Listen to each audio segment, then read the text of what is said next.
Hey guys, welcome to the first ever episode of Spoiler Alert with me, Cinephile Sanket. So, in this series, I, along with a special guest, will be discussing one specific movie. The discussion will be a spoiler-filled discussion. So, uh, so today's guest is Matthew Cody Lang. So Matt is a cinephile and a movie buff, which who watches films from all around the world. And today in this discussion, we'll be discussing this film called The Disciple, which is currently streaming on Netflix. So if you haven't watched the film, you must watch the film first and then check this video out. So hi Matt, welcome to Spoiler Alert with Sanket. So how have you been recently?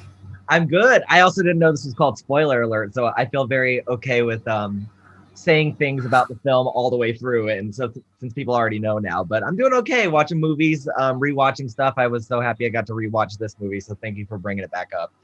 How are you? I'm fine actually. So yeah, actually, I'm also like watching movies and like making reels about movies. So yeah, I'm actually doing great.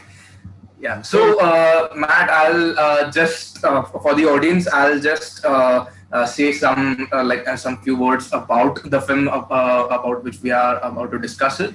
So the film's name is The Disciple, directed by Chaitanya Tamane. Sorry, directed, edited, and written by Chaitanya Tamane, I would say. And this film is about a classical, yeah, Hindustani classical singer who. This film is his journey about finding his end quest in the singing in Hindustani classical singing. So yeah, I just introduced about the film. Matt, I wanted to ask you, what was your experience watching this film for the first time and also rewatching it right now? Well, when I first saw it, it was the New York Film Festival, and I had a few people being like, "You have to watch Court first by the same director," and I was like, "Okay, I'll do it." So I immediately watched that, and I was like, "Oh, I usually do not like courtroom dramas." So then I saw this, and I was like, "Oh, it's a very like real approach to that instead of this over the top theatrical craziness." So I was like, "Oh, well, I'm ready for The Disciple because I heard there's music in it, and I sing, I love music." And so I decided, you know what, I'm gonna smoke before this. So I ended up smoking and then watched it, and the whole time I was just like, like just thought it was beautiful, and I did not expect the ending to happen so quickly because I was so absorbed. So when it happened, it felt like someone just went across my face, and I was just like, oh my god! Because especially being an artist, it hit me really hard because I've gone through similar moments of like the struggle of trying to stay true to yourself, but also wanting to make a career out of this and trying to find the middle ground of that and how difficult it can be. So yeah, and then revisiting it, it just kind of had the same feeling for me where I was just like, it's beautiful. And from beginning to end, I was just captured by every moment with this young person kind of going through these difficult moments in his life. And yeah, it was great. I don't know. Yeah. Actually, kind of had a similar experience watching this film also. So actually, like when I first watched this film, actually kind of like okay, felt like why is this film very slow? But then I thought like okay, this is an indie art house film from India, and it happens to be slow, so it's okay. But like when I just concentrated on the story of it, I was just blown away that since this show is called Spoiler Alert, I'll just spoil the ending of this film. So, like, this fucking film is about a failure, and I feel like no Hollywood or a Bollywood film has made a film about a lead actor which actually is a failure, and but actually like just you said that the end performance was blown away, like you were blown away by it. Actually was too, since like he was at the end in the train, actually he was getting reminded that yeah, I still love that music, and when and even like not concluding, like sorry, even when he was giving the press conference, his love for the music like was coming out through like his press conference, and also through I think selling, yeah, donating the tapes actually, which he used to listen to it. The like my I think I don't think you may have like heard about her name. It's Her name was Mai, the woman with the voiceover. So that her voiceover was just like awesome. I feel I felt that like no voiceover was like it came even closer to her voiceover in the film, and even uh, the films which I watched recently which had voiceover. So I just loved the fucking voiceover of the film, and actually I just got to know that the lady who did the voiceover, she just recently passed away Yeah, I saw. from the lead actor's Instagram story. So I was just broken into pieces. So yeah, actually, what did you think about the directing styles of Chaitanya Tamani? Like, since you told that you saw his film Court also, so what did you think about it? Well, and I actually was looking at interviews with him about Court first, and then I was like looking at stuff with The Disciple, and I watched his short film, um, Six. Oh my God, what is it called now?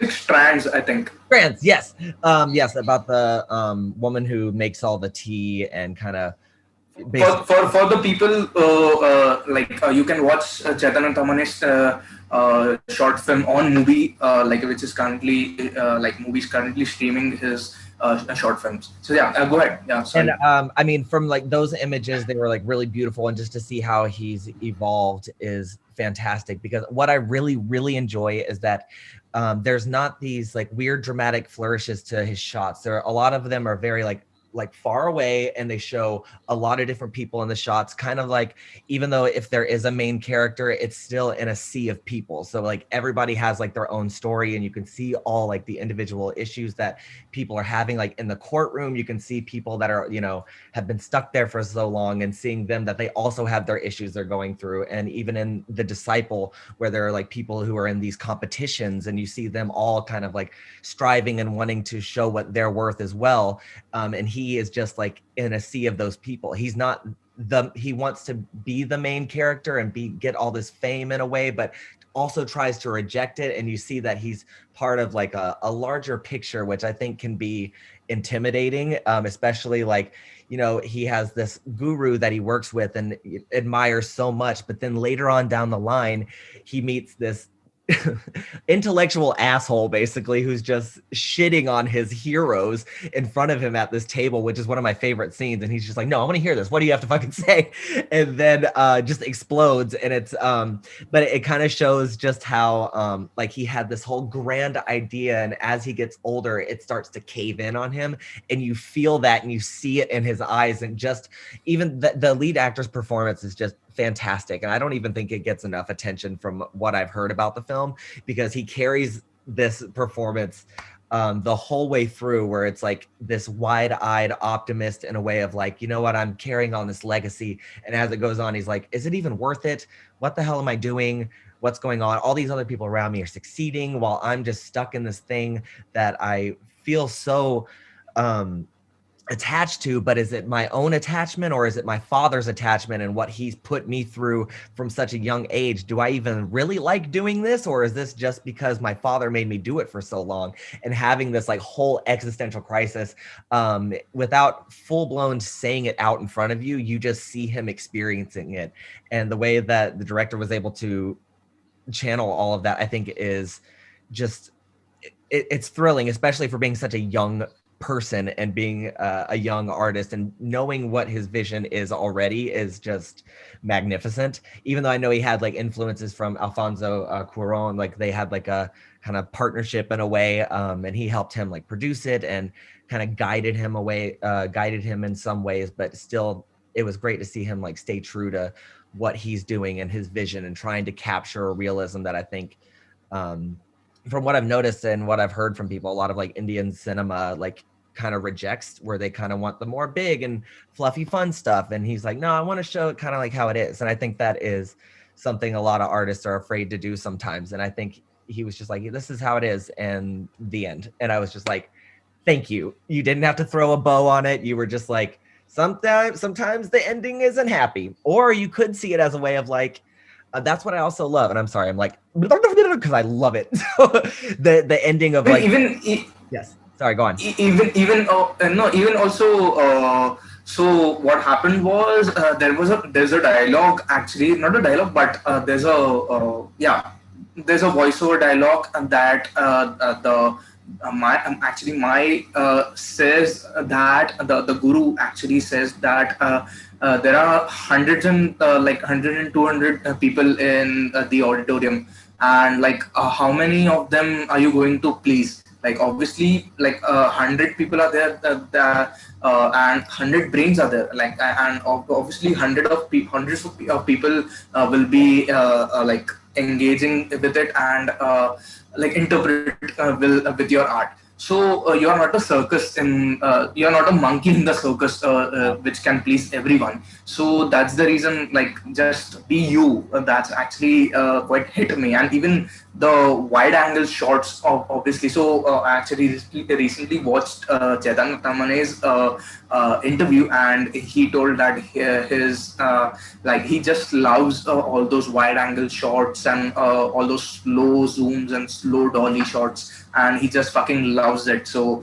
I actually like adored him as a filmmaker. And even when I watched Court, like it in his directing skills also, I like felt very much like similarity in his in both of his films. I'm actually hoping like he makes tons of films with just this level, like this amount of authenticism in it, like not just like not selling out to the higher authorities, I would say, the Hollywood or Bollywood, like so like just be authentic, I would say, to Chaitanya Tamane, like in his future films. Yeah, and I think that comes across of like his approach to in the film, in The Disciple. And I know like I'm going through that current like existential crisis myself, and so like when I first watched it, I was like, oh God, it's like seeing, just like looking in a mirror in a way. And I know so many artists that sit there and deal with that frustration of like, do I, try to pursue the stuff that I really, really love? Like, do I try to turn it into this marketable thing that has like, I've detached myself from, just to make something of it? Or do I stay true to myself and hope other people enjoy that authenticity? And I think it's this battle that people are constantly fighting within themselves. And to see that even though he gives up at the end, he also realizes like, you know what, he ends up having a family, and he's just like, I'm in a way content with this, even though I didn't really get to achieve my dreams. Things have kind of veered into a different way, and he sees people still, like that person on the train who's just kind of also like playing music, and he's just like, well, I guess, I mean, this is all subjective, but when I saw it, I see him in a way of like seeing that the future isn't completely ruined, that there are still people that want to carry on this legacy, and if I can't do it, at least other people are. And he puts his energy into collecting all these different tapes and unheard voices, and wants to get them out there and kind of keep that going. And he does it in a different way than what he thought of from originally. And I think that's something that artists can also look into, of like, if you're not going to be in the spotlight, at least you can help bring the spotlight to people who don't usually get that attention. And I think that was a beautiful way of showing it. So you could see it as really depressing at the end, or you could see it as like a optimistic thing. And I kind of saw it as both, that it's like, it's not one way or the other, it's kind of a whole array of different ways of looking at it. And I love that. So even also when like Chaitanya showed the lead character's journey over time, he didn't mention, like he didn't even mention like which year are we in, or which phase are we in. So what he did was, and this he did very brilliantly. What he did was like changing the getup of the lead actor. So when he was in his 20s, in the early days, yeah, he was like slightly thin and like a very boyish kind of way. But then years later, he had a mustache, and and then years later he actually built up his actually put on some weight. So that actually like that was actually a very brilliant way, not to just like spoon feed the audience, but like let the audience know that actually the character is going through a change with his like obviously mentally also and also physically. So that was a fucking great thing which Chaitanya did with his writing and obviously his directorial skills too. Yeah, and I thought that was great too because I listened in an interview where I believe the actor was 30 or 31 when he started the film, and he was playing like a 23-year-old, and then he had to go and play, and then he was playing like kind of I think 30, and then got to 35, 36, where he wasn't even there yet, and still looked those ages. And I also love that, you know, uh, the time periods kind of jump around, but they don't beat you over the face with the time periods, because even when they go back to when he was like younger, you see like the style and clothes and stuff like that, but it's not like aggressive, like, you know, a lot of these movies that have like nostalgia for 80s where they're just like 80s stuff like constantly. It was just like, it is what the time period was, and you know, it can be these subtle things with like the clothes and the way people act and whatnot. I just thought that was a really great approach, and it was fun to see the time period jumps and how that actor also yeah, all the actors, they kind of adjusted along the way. I thought was wonderful. And even when he sees like some of his like friends that he was working with, like with the Guru, and then when he like checks on Facebook and sees what they're doing, and they're, you know, moderately successful in their career, where he's just kind of like still like, what the fuck, why am I not getting the appreciation that I feel like I deserve? And he's like, I put in the work and stuff, and it's like, it doesn't matter. Sometimes people get lucky, sometimes people, you know, are what other people are looking for to put on a pedestal. And he just, and it reminded me a lot of like the Coen brothers film Inside Llewyn Davis too, where it was like this artist who's struggling and wants and has the talent, but just isn't in the right place at the right time kind of thing. And it's upsetting, but you know, you gotta do what you gotta do, and life isn't gonna be the, you know, happiest, easiest thing ever. And as you see that kind of happen, you realize it's okay sometimes to adjust. And though it may be depressing, it's still like, it's life, and you know, you got to try to make the best of it. And I think that character definitely does what he can. So yeah. So yeah, so by like I have to end this conversation. So yeah, so thank you so much, Matt, for like coming to this conversation, like talking about your second favorite film. I think From yeah, second, from right? 2020. Yeah, it was if it wasn't Yeah, for the cast 2020. selection. Yeah. Yeah, second best, sorry, second favorite 2020 film of yours. So it Yeah. was like it was great having you, and also for the viewers, also please subscribe to my channel, and obviously I like yeah, and Trevor. also like Matt and Matt and I have are actually agreeing with like coming up with. Some other film discussions too. Like obviously, I feel I'll not disclose the name of the films yet, but like we are actually agreeing to record some other film discussions too. So stay tuned, everyone. Yeah. Thank you so much for having me.